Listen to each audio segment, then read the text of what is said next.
Now, a Target 12 investigators exclusive stolen salaries. Hundreds of workers across Rhode Island haven't been paid by their employers, leaving them to turn to state and federal regulators for help. In some cases, those disputes end up in court. Target 12 consumer investigator Sarah Granelli joins us now from Providence with the details.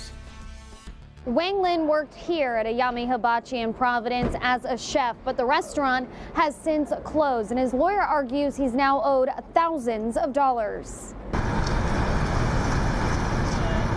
Wang Lin worked 66 hours a week with minimal breaks, and he was never paid for overtime or his final 2 months working at the restaurant Ayame Hibachi.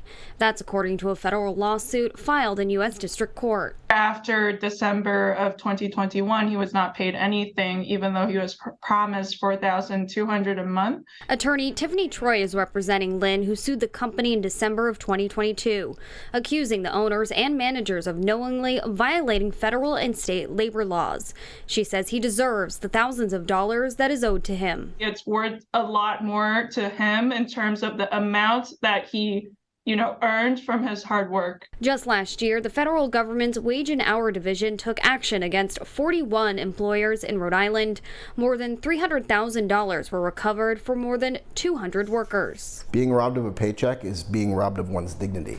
It impacts working Rhode Islanders and their families in ways that are devastating to them. On the state level, the Department of Labor and Training will step in when a complaint is filed.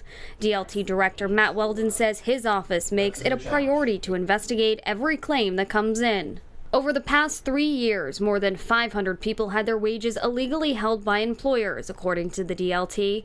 The state was able to recover $1.6 million owed to workers. Is there an amount of money that is too small for you to go after? No, if someone's owed an hour's pay, we'll go after it. For Lin, Attorney Troy says they decided to file a lawsuit rather than going through DLT, hoping it would be faster. That's money for their children. That's money for their family. That's money that they are going to put in for their first home. Lin's case continues to make its way through federal court. The attorney representing the restaurant denies the allegations and says they look forward to their day in court. Now, coming up at 6, why the Attorney General says he'd like the law to have sharper teeth to go after these bad guys, and how you can file a claim with DLT. In Providence, Sarah Granelli, 12 News. Now turning to a Target 12 investigators exclusive stolen salaries. At 5, we told you how many in Rhode Island are owed money from their employer. Now at 6, how the Attorney General is trying to strengthen the law so that his office can go after bad actors more aggressively. Target 12 consumer investigator Sarah Granelli sat down with him one-on-one. The state's top prosecutor wants to make it a far more serious crime if a business doesn't pay their employee the money that they're owed.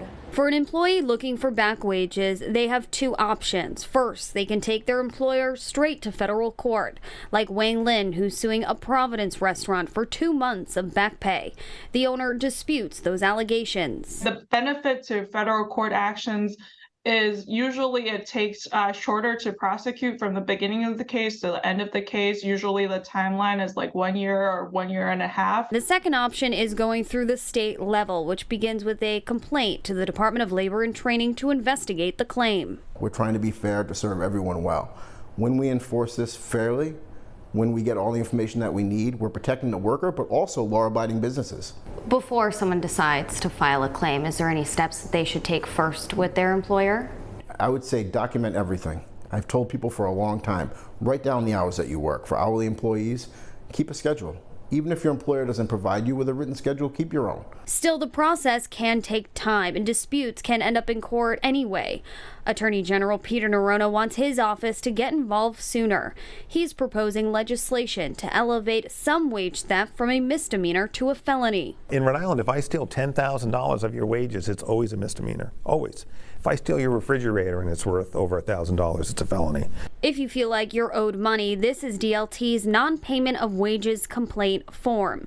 It asks employee and employment information, reasons for filing a claim such as final paycheck not received, plus other questions like dates and hours for wages you believe you're owed. We're trying to establish a level playing field and make people whole when they've been victimized. No matter the process, Weldon says going after money you're owed is well worth the effort. Our economy can be fragile, And if people don't have money to spend out on consumable goods, if they can't pay their rent and their mortgage, if they can't buy food and gasoline, it's a big challenge. You can either send in your claim by fax or through the mail. You can also drop the form off at DLT. For more information on how to file a claim, head to our website, WPRI.com. With the Target 12 investigators, Sarah Grinelli, 12 News.